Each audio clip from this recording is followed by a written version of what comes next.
Hi, everyone. Welcome to Unleash Her. I'm Roberta. I'm your host for the podcast today, and I'm so glad that you're here. And I can't wait to introduce you to my client today. Actually, he has this book. It's called Date Your Clients. And I can't wait to hear about this.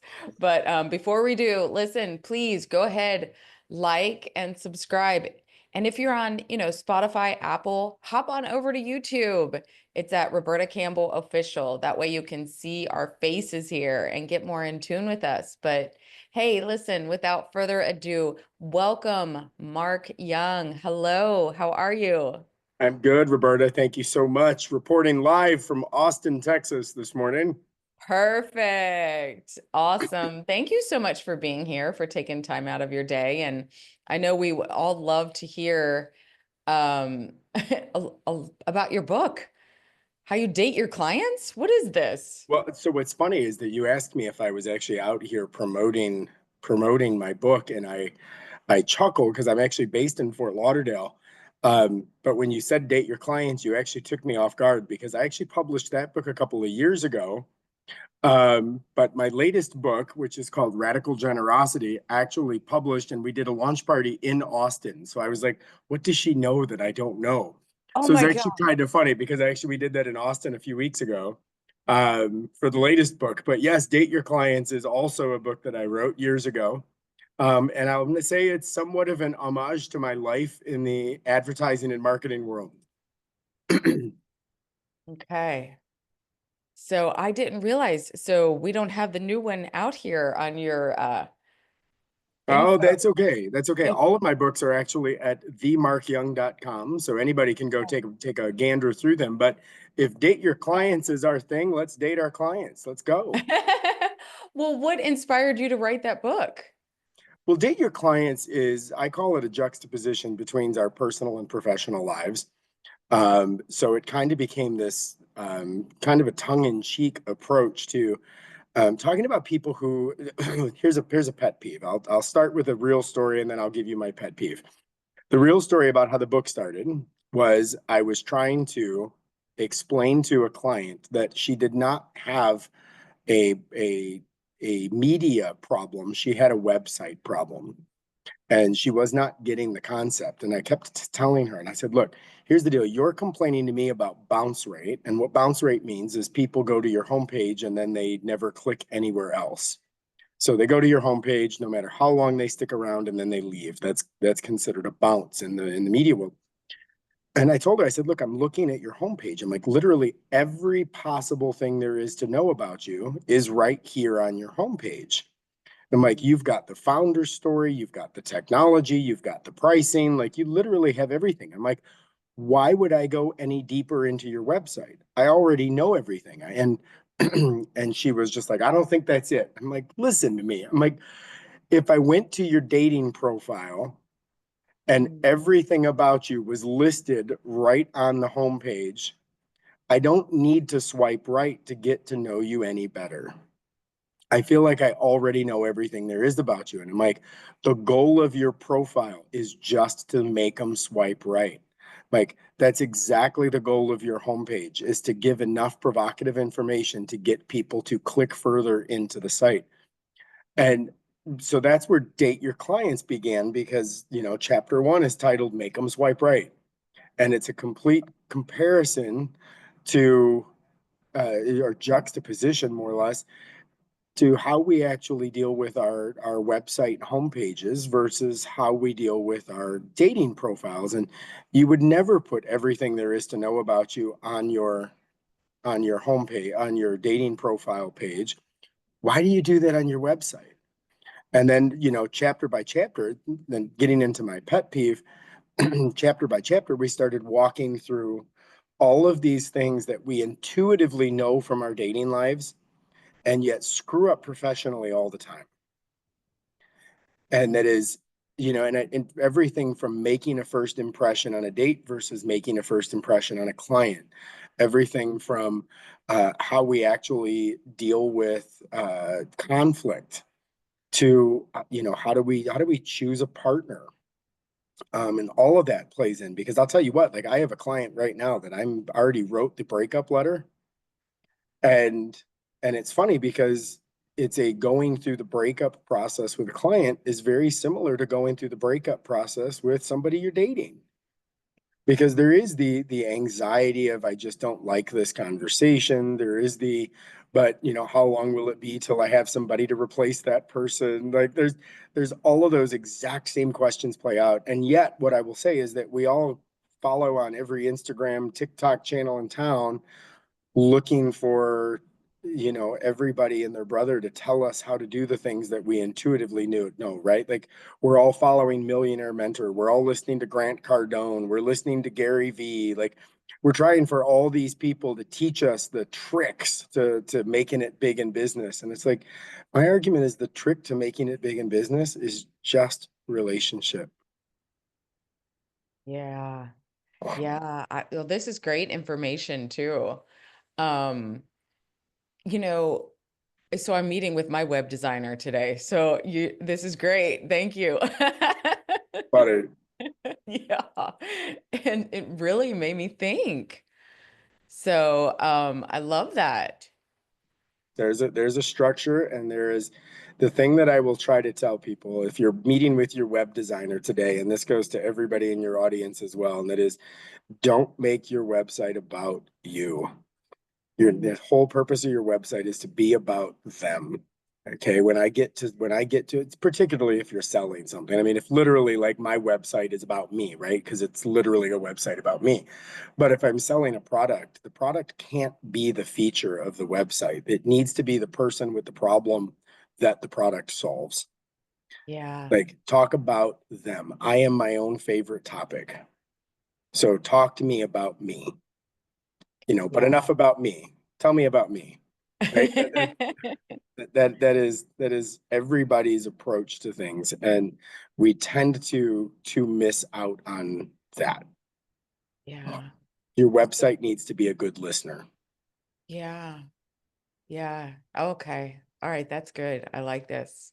So what led you to write this the second book then? So, um, the book thing, like, was that just something that you were like, were you the one thinking I need to do Well, this, or was somebody else like, oh, you need to put this in a book? uh well, Date Your Client started that way, and it actually turned into me writing an email to that client to try to better explain my point because she wasn't getting it when we were meeting in person. Pardon me. And then so I kept right. So I went back, wrote the email, actually bumped it by my agency director, and he's like, "Boss, like you got a white paper here. Like we could use this." And I'm like, "That's interesting." He's like, "Just keep writing." So I just kept writing, and it turned into a book eventually. So haha, funny. Then I ended up writing another book called Lower the Bar that I never really put much out to, but that was more of a people were laughing. And that is, it kind of took my crazy sarcastic sense of humor and kind of distilled it into I call it a devotional, but it's a daily read where there's like, a page for every day of the year. And Lower the Bar literally goes through, um, I complain that I'm a person who always sees the way that the world could be better. But it also causes me to be ungrateful a lot. That is, I have a gratitude problem. I always have. That is, I will always see the things that could be better. Um, so Lower the Bar is kind of a tongue-in-cheek uh, take on all of the things in the world that I should be grateful for, even though it's hard to see them sometimes. So it can be, I'm grateful for a flight delay because, wow, I got extra time to read that book. Like just those types of things. So it's kind of just like a bit of a fun read. But most recently, I've written Radical Generosity. And radical generosity, I will say, it's my heartbeat. It's this idea, and you and I talked off camera a little bit about this space of longevity and wellness. And I will say, radical generosity to me is not just about, doing the right thing and showing up in the right ways, but it's literally trying to turn outward with our intentions. And how do we live a life that's defined by impact? Because to me, that's the real currency of success. That is the currency of success is not in your bank balance. It's not in how many homes you owned and so on. It's what impact have you had on the world? And there's an irony to that entire book, and that is, and I walk through a lot of this in the book as well, and that is, well, generosity is certainly, there are ways that we absolutely can show up in the world differently. Um, the real benefit to generosity to me actually comes in the physiological impact it has on us.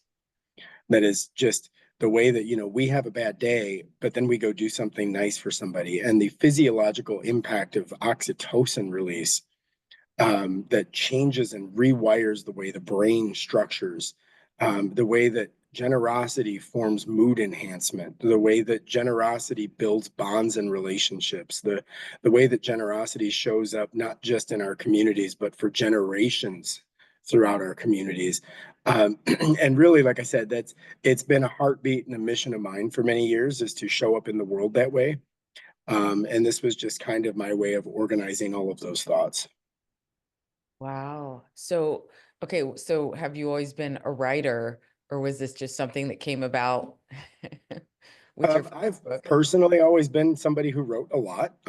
So, never Okay. just publishing. I've only started publishing in the last few years, but I definitely been a person who's always been in touch with writing. Um, I used to, in fact, be a college English professor, so that's probably not going to come as a surprise. So I love writing, and I'm actually in the process right now of two new books, two very different books from each other. Um, but those will be determined. Two books at one time. Two very different things. One of them is actually functional for business, and the other one is actually digging into the power of the spoken word on our physiology.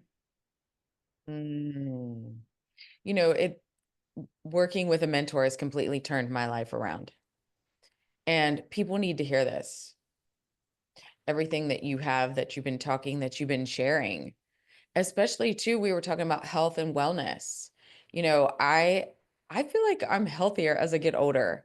So what can we how can people, they're just like, how are you? Because I'm 56 and I feel freaking amazing. I, Right? I really do. And I want everyone else to feel that way. So, on your journey, what can you give people? What advice can you give people? How do you start turning into a healthier version of yourself? Oh, so many answers to that. I mean, the truth of the matter is I would tell people to start with what they already know, because just like that dating advice, people think that they have absolutely no idea where to begin. It's like, well, you understand that we shouldn't be digging into a lot of sugar, right? Like that's not a secret. We understand that we should probably be eating some fruits and vegetables in there.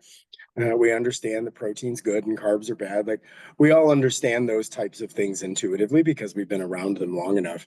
And while I believe that the traditional food pyramid's completely upside down, and I won't get into the reasons behind that, I've got my Make America Healthy Again hat on here. Yes. Okay. Um, but I won't get into that. But what I will say is that there are some obvious intuitive ways that people could start. And part of that is get moving.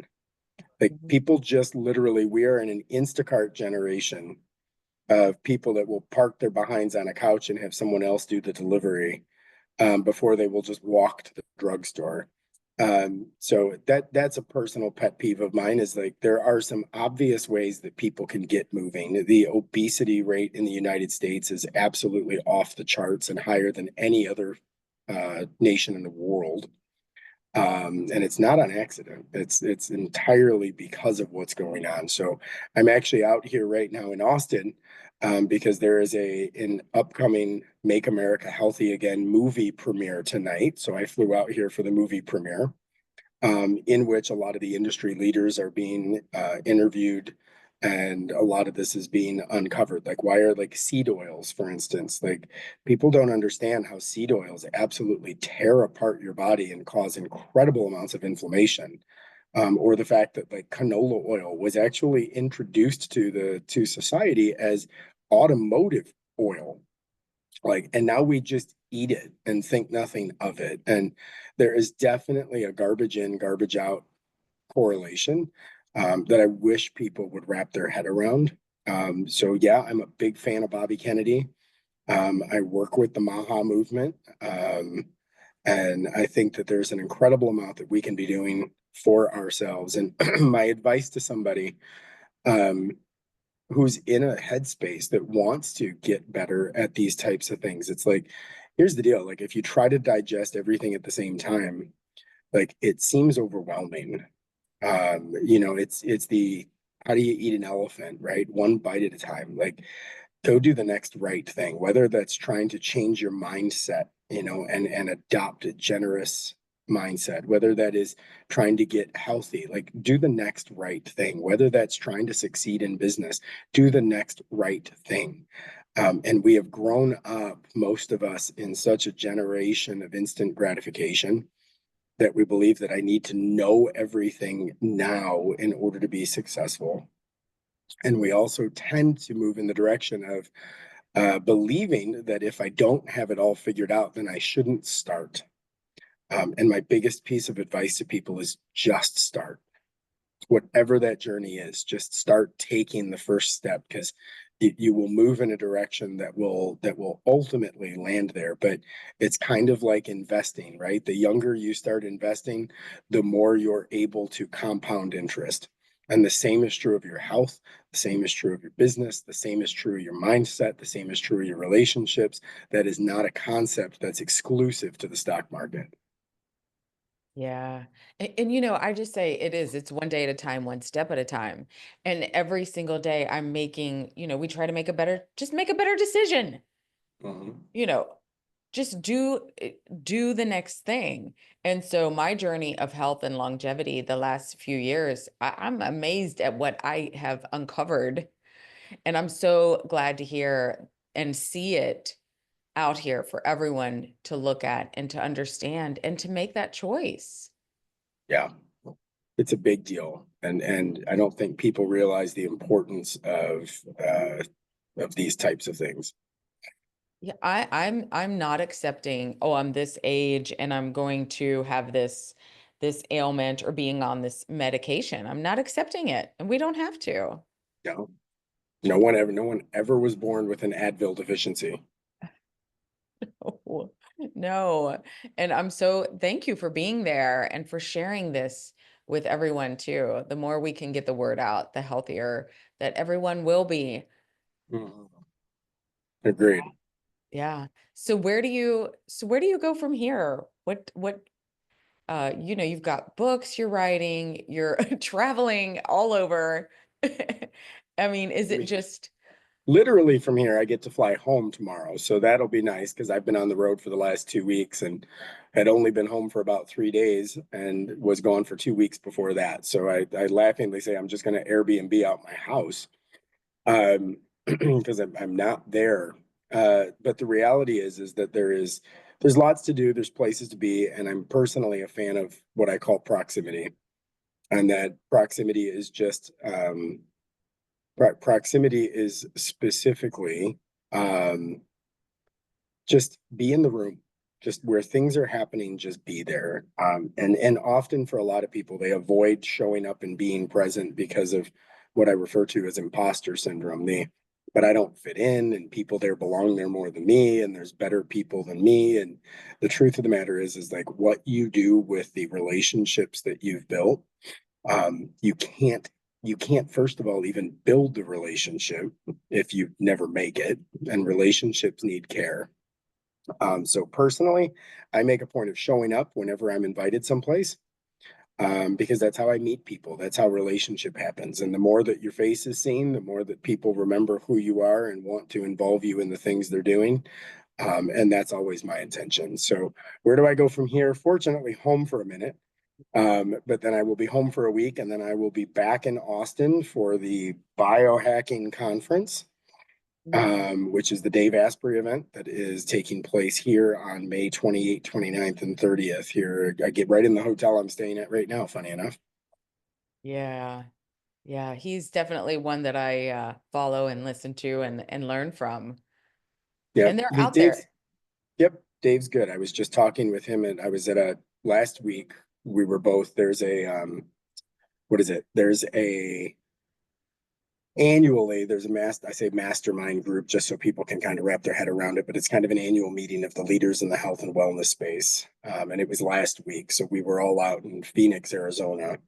So I was actually talking to Dave when we were there, because his latest book called Over Meditated actually comes out. I want to say next week. He gave us all a copy of it in advance, but I want to say like next week is when the book launches, actually during the biohacking event. So that's kind of cool. But it was great listening to him having all of his physiological hacks. And then in this latest iteration of his book, Over Meditated, or Heavily Meditated, I think is the name. The that's the that's the goal, is to for him, it's a matter of getting people to understand that the physiology of meditation is exactly what we need. Like we need that idea of forgiveness, that idea of being oneness in our heads leads to physiological outcomes. Okay. So, so like business aside and all of this stuff, what do you have a background? Roberta, I'm sorry, your audio just completely cut out. I can't hear you. You can't hear me right now? There you are. Ooh, that was just for a split second. I heard business aside, and then your mouth kept moving Yeah. and no audio. Okay. Couldn't read it. So what is your background in psychology? Interestingly enough, my undergrad is in psychology. And then I ended up, while I have a few master's degrees in business and related things, I also have a master's degree in clinical psych. And my doctorate is in education. So I actually do have a pretty heavy background in psychology and I actually used to do clinical private practice as well. You are I'm a weirdo. a weirdo.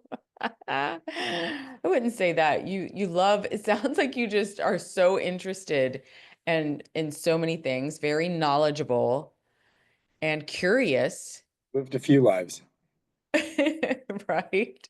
Well, we appreciate it. And what is the name of give us the name again of your recent book? It's called Radical Generosity. And again, people can look it up. They can buy it at themarkyoung.com. They can listen to it on Audible or Apple Books or any place that books are, or they can look it up on themarkyoung.com. Yeah. Okay. Thank you. Where do you get your daily inspiration, gratitude? Where does that come from? Oh, from a lot of places. I think a lot of it is it's not lost on me that I've got a voice that's able to impact people in my circle. So I think anytime I'm able to have a conversation with a person and impact them, it makes me come back and do it again. That's always where I get that type of gratitude from. Of course, I'm a Christian man, so if, I'm going to lean on the Lord and say that I 100% will give honor there. But yeah, I will say that my inspiration comes from seeing somebody's life impacted by what I do and then wanting to do that again. Yeah. Oh, I love that. So you sounds like you just love what you do so much. Is it, because here's the thing I want to ask you, is it difficult, tricky balancing, the personal and professional life? I have a great team. So I'm my team. Sometimes it gets to be a lot, but I have a great team. Like my team is fantastic in making sure that um, things are done and that I can be as stress free as possible when I'm moving around. So that means a lot. Mhm. Yes. Yeah, it does. Oh my gosh. Thank you so much for joining us today. I really appreciate this. You're a busy guy, and I finally tracked you down. I'm glad we connected. So thank you again. Anything else you want to share before we Uh, hop off? yeah, I'm good. Let's make America healthy again, right? Yes. Amen. Thank you. Thank you so much for being on here today, Mark. I appreciate it. And Thank you, Roberta. thank you everyone else for being here. Hey, listen, It's beautiful. It's a beautiful world, and we are making America healthy again. Thank you for that. You guys stay tuned for the next episode. And until then, we'll see you all later.